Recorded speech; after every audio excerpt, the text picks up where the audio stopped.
पहले अगर आपको मैं कॉन्सेप्ट दूं कि हमें डाटा की जो सिमेट्री क्या या स्क्यूड की बात कैसे आती है, हमें बेसिकली पहले डाटा की शेप पता करनी होती है। शेप ऑफ द डिस्ट्रीब्यूशन या शेप ऑफ द डाटा के लिए हमें क्या करना होता है कि हम डाटा को ग्राफिकली प्रेजेंट करते हैं। ग्राफ बनाते हुए हम हिस्टोग्राम या फ्रीक्वेंसी कर्व जब ड्रॉ कर रहे होते हैं तो एक्स एक्सिस या वाई एक्सिस के लॉन्ग वैल्यूज़ लेते हैं। एक्स एक्सिस के लॉन्ग हम डिफरेंट डाटा की वैल्यूज़ लेते हैं और वाई एक्सिस के लॉन्ग फ्रीक्वेंसी लेते हैं। उससे जो हमारे पास कर्व फ्रीक्वेंसी कर्व ड्रॉ होता है वो बताता है कि हमारे पास डाटा की क्या शेप आ रही है। अगर तो हमारे पास डाटा में एक ही मोड एग्जिस्ट कर रहा होगा तो डाटा हमारे पास फिगर एक ही तरह होगा, यानी कि उसका एक ही पीक पॉइंट बनेगा। लेकिन अगर हमारे पास डाटा में दो पीक पॉइंट्स बनने लग जाएं तो इसका मतलब है कि हमारे पास डाटा में दो मोड है। ठीक है, डबल पीक्ड होगा तो वो क्या हो जाएगा, बाई मॉडल डाटा। सो एक तरीका का शेप ऑफ द डिस्ट्रीब्यूशन का तो ये है कि हम उसे ड्रॉ करें और उसके मीन मीडियन मॉड को चेक करें और उससे हमें पता चलेगा कि उसमें डाटा में कितना पीकनेस पाई जा रही है, सिंगल पीक्ड है या डबल पीक्ड है। दूसरा तरीका कार क्या होता है कि हम डाटा की सिमेट्री और स्क्यूनेस को देखते हैं। सिमेट्री और स्क्यूनेस को देखते हुए ये देखना है कि अगर हमारा डाटा एक साइड का डाटा है, अगर हम उसे डिवाइड कर देते हैं डाटा को और या उसके ग्राफ को, तो अगर दूसरी साइड उसका मिरर इमेज है, सेम मिरर इमेज है, तो वो क्या है, राइट हाफ और लेफ़्ट हाफ एक दूसरे का मिरर इमेज हो तो वो हमारे पास क्या डाटा कहलाता है, सिमेट्रिकल डाटा कहलाता है। जैसे कि फिगर ए में शो हो रहा है। अब यहाँ पे हमारे पास लाइन ऑफ सिमेट्री क्या है, हमने इसका सेंटर पीक पॉइंट लिया और उसको एक दूसरे पे अगर हम मिरर इमेज देखें कि इसके लेफ़्ट हाफ जो है वो राइट हाफ का मिरर इमेज है, that is called as symmetrical data. Symmetrical data में क्या होता है कि left and right sides are the mirror image, और इसमें अगर मीन मीडियन और मॉड देखें तो वो सिंगल वैल्यू होती है और उसका मीन मीडियन मॉड एक ही एग्जिस्ट कर रहा होता है। अब जैसे ये वाली फिगर है और ये वाली, लेकिन जो ये अगर सी फिगर को देखें तो इस फिगर में आपके पास एक से ज़्यादा मॉड शो हो रहे हैं। ठीक है, पीक पॉइंट्स एक से ज़्यादा हैं, लेकिन वो पीक पॉइंट्स एक से ज़्यादा भी इस फॉर्म में है कि अगर आप उसको सेंटर से डाटा डिवाइड करें हाफ लेफ़्ट और राइट पे तो वो भी एक दूसरे का मिरर इमेज बन रहे हैं। Triple peak try model data भी एक दूसरे का मिरर इमेज है, तो दिस कैन बी सिमेट्रिक। एक ऐसी डिस्ट्रीब्यूशन जो सिमेट्रिक नहीं होगी, जब वो एक दूसरे का मिरर इमेज नहीं होगी, तो वो क्या होगी, स्क्यूड होगी। Skewed in this sense like these graphs, या तो उसकी टेल राइट साइड पे लंबी होगी या लेफ़्ट साइड पे। तो वो बता रही है कि या तो उसका एक वैल्यूज़ जो हैं, आउटलायर्स की वैल्यूज़ जो हैं वो लेफ़्ट साइड पे हैं या राइट साइड पे। स्क्यूड डिस्ट्रीब्यूशन में नॉर्मली ऐसा होता है कि आपका डाटा एक तरफ से पीक्ड होता है राइट साइड पे या लेफ़्ट साइड पे। जो लेफ़्ट साइड पे टेल लंबी होगी तो दैट इज़ लेफ़्ट स्क्यूड, और जो राइट साइड पे टेल लंबी होगी तो that is right skewed. Left distribution में हमारे पास मॉड बड़ा होगा, मीडियन सेंटर में होगा और मीन छोटी वैल्यू होगी, जबकि सिमेट्रिकल में मीन मीडियन मॉड की सेम वैल्यू होगी। और अगर राइट स्क्यूड डिस्ट्रीब्यूशन है तो इसमें मीन की वैल्यू बड़ी होगी, मीडियन की छोटी होगी और मॉड की उससे छोटी होगी, जबकि सिमेट्रिकल डिस्ट्रीब्यूशन में ये तीनों वैल्यूज़ कोइंसाइड्स करेंगी एक ही वैल्यू पर। ठीक है, तो सिमेट्रिकल स्क्यूड डिस्ट्रीब्यूशन में बेसिक फ़र्क क्या है, क्या single peak distribution is symmetrical if it's left half and right half are the mirror images, and a single peak distribution is left skewed if its values are more spread out on the left side of the mod. A single peak distribution is right skewed if its values are more spread on the right side of the mod. ठीक है, जितनी values right side पे tell लंबी होती जाएगी तो वो right skewed होगी, पॉजिटिवली स्क्यूड होगी, और जितनी लेफ़्ट साइड पे होगी तो वो नेगेटिवली स्क्यूड होगी। ठीक है बेटा, जैसे कि ये long tail on the right, mean बड़ा है, मीडियन सेंटर में और फिर मॉड। ठीक है, ज़्यादातर ऐसी इनकम्स की जो एग्जांपल्स होती हैं वो इनकम और हाउस प्राइसेस होती हैं, जबकि सिमेट्रिकल डिस्ट्रीब्यूशन में हाइट्स आ जाती हैं। नेगेटिवली स्क्यूड में इजी एग्जामिनेशन मार्क्स एग्जांपल है इसकी, और हमारे पास क्या होता है, long tail on the left, median छोटा है और सबसे बड़ी वैल्यू मॉड की होती है।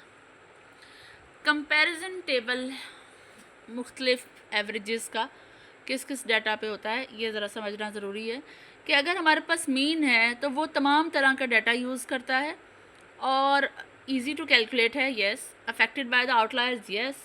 अलजेब्रिक यूज़ में आता है, एक्सेलेंट यूज़ है इसका, और best for type of data, symmetrical data के लिए सबसे बेस्ट है।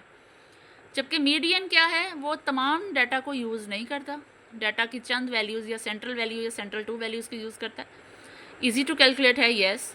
Affected by the outliers, no, बहुत स्लाइटली इफेक्ट होता है।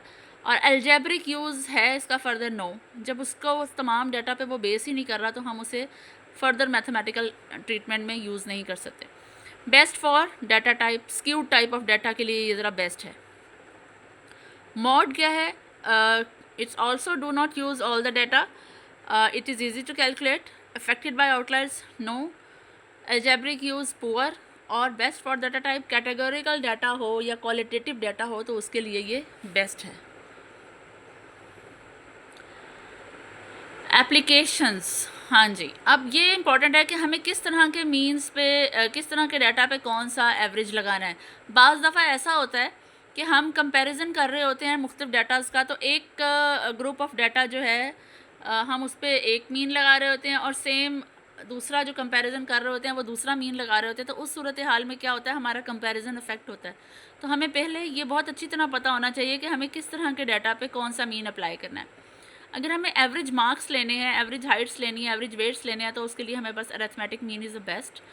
मीडियन लेने के लिए अगर हमें हाउसेस की प्राइसेस लेनी है या सैलरीज़ का कंपैरिजन करना है तो उसमें हमें मीडियन लेना चाहिए। और मॉड हमें तब यूज़ करना चाहिए जब हमें ब्लड ग्रुप्स का या शू साइजेस का एवरेज लेना है, ठीक है। So come to the end. Summary is we have covered the topic central tendency, good average, mean, median, mode, outliers and symmetrical and skewed distributions. अब हम इसकी चंद एग्जांपल्स करेंगे सॉल्व, फिर हमारा ये टॉपिक कवर हो जाएगा। Hopefully it is fruitful for you. देखिए, अभी जो हमने कवर किया था कि एवरेजेस हमें किस डाटा पे कौन से एवरेज को यूज़ करना चाहिए, बाज़ दफ़ा ऐसी कन्फ्यूजन होती है और उससे डिस्प्यूट होता है। जैसे अभी एक ये एग्जांपल है आपके कोर्स में, वेज डिस्प्यूट। इसमें क्या था कि एक न्यूज़पेपर ने सर्वे किया, wages of assembly workers is in a regional high-tech companies and report an average of $22 per hour. The workers at one large firm immediately request a pay rise. ठीक है, जब अखबार में ख़बर आई कि जो एवरेज है वो क्या है, $22 पर आवर होगा, तो एक कंपनी के वर्कर्स ने इमीडिएटली पे राइज के लिए रिक्वेस्ट कर दी कि वो जो ऑलरेडी है वो कम ले रहे हैं, जैसे कि उनको मिल रहा था $19 पर आवर। मैनेजमेंट ने उनकी रिक्वेस्ट रिजेक्ट कर दी, ये बताते हुए कि वो ऑलरेडी ओवर पेड हो रहे हैं और उनको पहले ही $23 मिल रहा है। अब इसमें कौन सी बात ठीक है, इन दोनों में से कौन क्लेम सही कर रहा है, इसको बताने के लिए क्या है, अगर हम देखें कि हमारे पास both sides can be right if they are using different definitions of averages. For example, अगर वर्कर्स यूज़ कर रहे हैं मीडियन को, मीडियन से मुराद ये है कि अगर वो डाटा है, उनके पास 4 वर्कर्स की तनख्वाह है $19 और एक वर्कर की तनख्वाह है $39, तो इसमें क्या है, अगर वो मीडियन यूज़ कर रहे हैं तो उनका सेंट्रल मोस्ट वैल्यू क्या है, $19, तो उनका पॉइंट ठीक है कि उनको $19 एवरेज मिल रहा है। लेकिन मैनेजमेंट यूज़ करने जा रही है यहाँ पे अरिथमेटिक मीन, और उसने $39 को सम अप में करके जब मीन लिया तो वो $23 बन रहा है। तो मैनेजमेंट का क्लेम ये था कि वो $23 पे कर रहे हैं, और जबकि वर्कर्स कह रहे थे कि वो $19 पर आवर के हिसाब से ले रहे हैं मीन वेज, तो ये उनकी कम है। इस तरह के केसेस में जब हमारे पास कौन सा मीन हमने यूज़ किया है या कौन से मीन से हम कंपैरिजन करने जा रहे हैं, प्रॉब्लम अराइज होते हैं, तो पहले ये पता होना चाहिए कि हमें कौन सा मीन यूज़ करना है। हमारे पास एग्जाम्पल्स से रिलेटेड सवाल हैं एक्सरसाइज में, आप उनको गो थ्रू करें। जैसे एक और सवाल है हमारे पास कि हमें मरियम वेबस्टर कॉलेज डिक्शनरी में क्या है कि number of words defined are randomly selected pages of this dictionary 51, 63, 36, 43, 34, 62, 73, 39, 53 and 79। अभी हमें इस डाटा का मीन, मीडियन एंड मॉड लेना है। सबसे पहले मीन लेने के लिए हम क्या करेंगे, इस डाटा को सम अप करेंगे कि हमारे पास वैल्यूज़ क्या हैं। पहले तो नंबर ऑफ़ वैल्यूज़ काउंट करें, हमारे पास 10 वैल्यूज़ हैं, इन 10 वैल्यूज़ का सम हमारे पास आ रहा है 533। उसको जब 10 से डिवाइड कर रहे हैं तो हमारे पास मीन आ रहा है 53.3। जबकि डाटा को जब अरेंज करेंगे तो 10 वैल्यूज़ क्योंकि इवन वैल्यूज़ हैं, तो हमारे पास सेंट्रल 2 वैल्यूज़ का जो मीन आ रहा है वो क्या आ रहा है 51, और 53 जो है हमारे पास सेंट्रल 2 वैल्यूज़ हैं, 5th एंड 6th वैल्यू। तो 5th एंड 6th वैल्यू को सम अप करके डिवाइड बाय 2 करेंगे तो वो आ रहा है हमारे पास 52। और मीडियन इस डाटा में हमारे पास 52 है, मीन है 53.3 और मॉड हमारे पास एग्जिस्ट ही नहीं करता क्योंकि कोई भी वैल्यू रिपीट ही नहीं हो रही। सेम इसी तरह से नेक्स्ट एग्जांपल है हमारे पास कि हमारे पास बॉडी टेम्परेचर है फ़ारेनहाइट डिग्री में मुख्तलिफ हेल्दी एडल्ट्स का। अब इसमें देखें ये 10 मुख्तलिफ लोग हैं, उनका बॉडी टेम्परेचर रिकॉर्ड किया गया और इन बॉडी टेम्परेचर को रिकॉर्ड करने के बाद सम किया और डिवाइड बाई 10 किया तो 98.44 एवरेज बॉडी टेम्परेचर आया है अरिथमेटिक मीन में। जब उस डाटा को अरेंज करके उसका मीडियन लिया गया तो सेंट्रल टू वैल्यूज़ का मीन लिया गया for taking the median as the data is even values. ठीक है, डाटा में क्या है, इवन वैल्यूज़। अगर ये 9 वैल्यूज़ होती तो हमने सेंट्रल मोस्ट लेनी थी, क्योंकि ये 10 है तो 10 के लिए हम सेंट्रल 2 वैल्यूज़ लेंगे और हमारे पास मीडियन क्या आ रहा है 98.4 और मॉड क्या आ रहा है, बार बार कौन सी वैल्यू रिपीट हो रही है, वो 98.4।